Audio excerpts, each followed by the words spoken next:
Zitouna Temkine, c'est la seule institution actuellement de microfinance islamique en Tunisie et en Nord d'Afrique qui a été implémentée et qui est en mode opération depuis 2016. C'est une institution qui allie entre la microfinance islamique et l'approche de la capacitation économique, qui est une approche fondée sur le développement de projets autour des chaînes de valeur qui ont un impact socio-économique très pertinent et significatif au niveau de la lutte contre la pauvreté, au niveau de la création d'emplois notamment. C'est une institution unique dans son genre qu'elle déploie, qui est une offre spécifique à la microfinance islamique qui vient renforcer l'offre déjà existante sur le marché, et unique en son genre par une approche innovante qui est l'approche value chain et l'approche de la capacitation économique.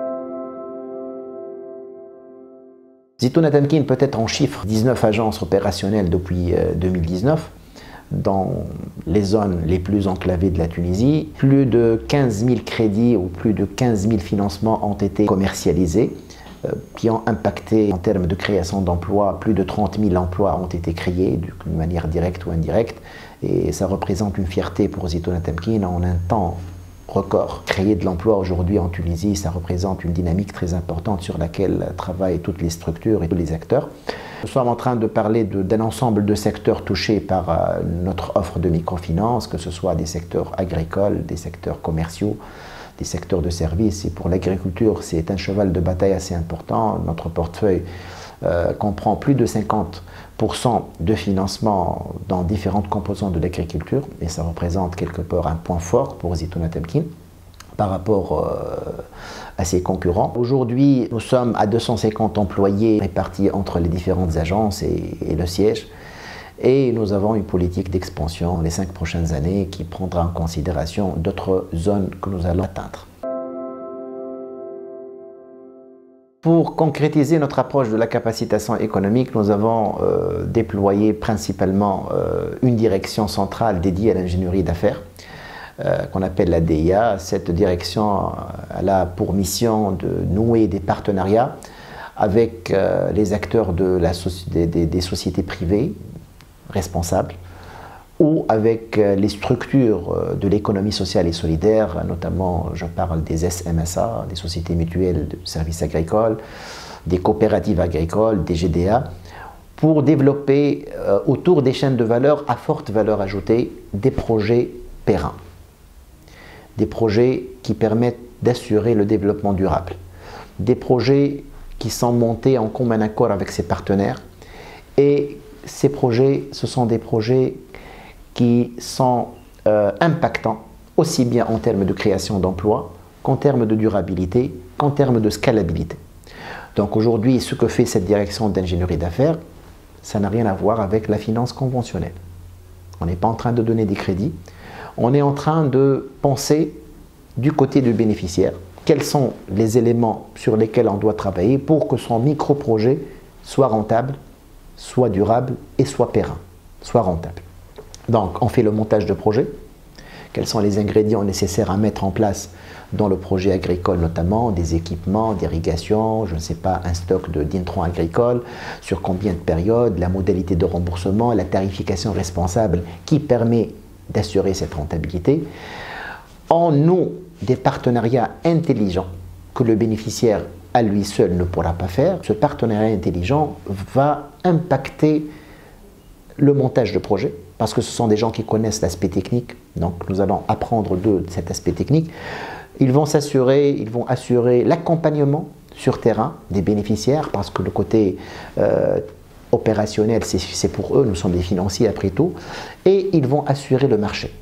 Donc, quelque part, nous allons donner une offre qui contient une garantie d'écoulement de la marchandise, de ces bénéficiaires, que ce soit marchandises, le lait, les dates, etc., ou même les services. Donc, quelque part, à travers ce montage, nous allons assurer un support en matière de vente, un support en matière de renforcement de capacité, un support aussi en matière d'investissement. Donc, nous assurons les négociations en amont des différents éléments que nous allons mettre dans notre offre commerciale. Si nous allons financer des équipements agricoles, nous allons négocier les prix avec un partenaire fournisseur. Si nous allons assurer le financement des intrants agricoles, nous allons négocier avec les fournisseurs et choisir le meilleur fournisseur qui assure le meilleur rapport qualité-prix. Donc quand vous voyez tous ces efforts de développement, c'est pour redistribuer la richesse, redistribuer la valeur ajoutée au niveau des différents maillons de la chaîne de valeur. Et par conséquent, on n'est pas en train de parler de microfinance simple, donner des crédits. On parle d'une offre innovante et d'une offre packagée d'un ensemble de services financiers et non financiers. Et la dose des services non financiers, elle est plus impactante, elle est plus rassurante pour le micro-entrepreneur.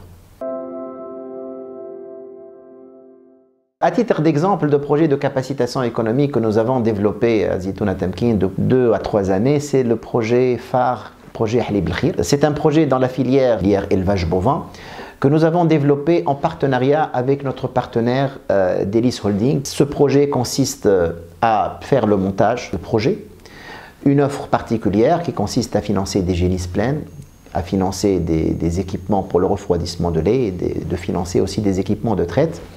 C'est un projet qui prévoit l'accompagnement technique sur terrain des éleveurs par les zootechniciens du partenaire Delis Holding tout au long de la période de projet. Ce facteur de renforcement de capacité, d'accompagnement, il est très important. Il prévoit aussi une formation de ces éleveurs générale sur la gestion des exploitations agricoles qui a été assurée par un partenaire aussi international qui est la GIZ.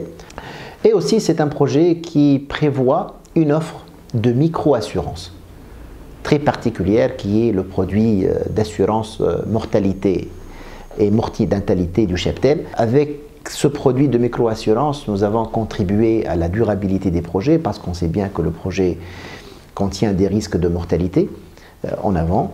Donc nous avons aussi financé la composante assurance. Nous sommes très fiers aujourd'hui de contribuer au renforcement de la culture assurance chez les populations défavorisées. Aujourd'hui, nous sommes en train d'offrir un package de financement, de montage de projets et de micro-assurance qui contribue directement à l'inclusion économique et non pas financière, qui contribue à l'inclusion économique de ces populations vulnérables.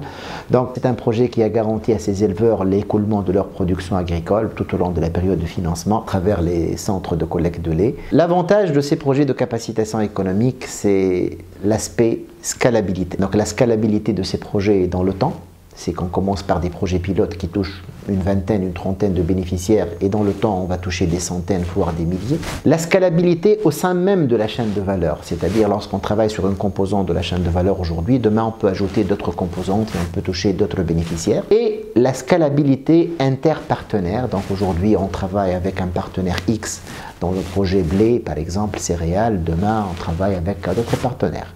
Donc c'est le cas des projets céréales qu'on a développés avec GMA pour financer en première année 2 régions.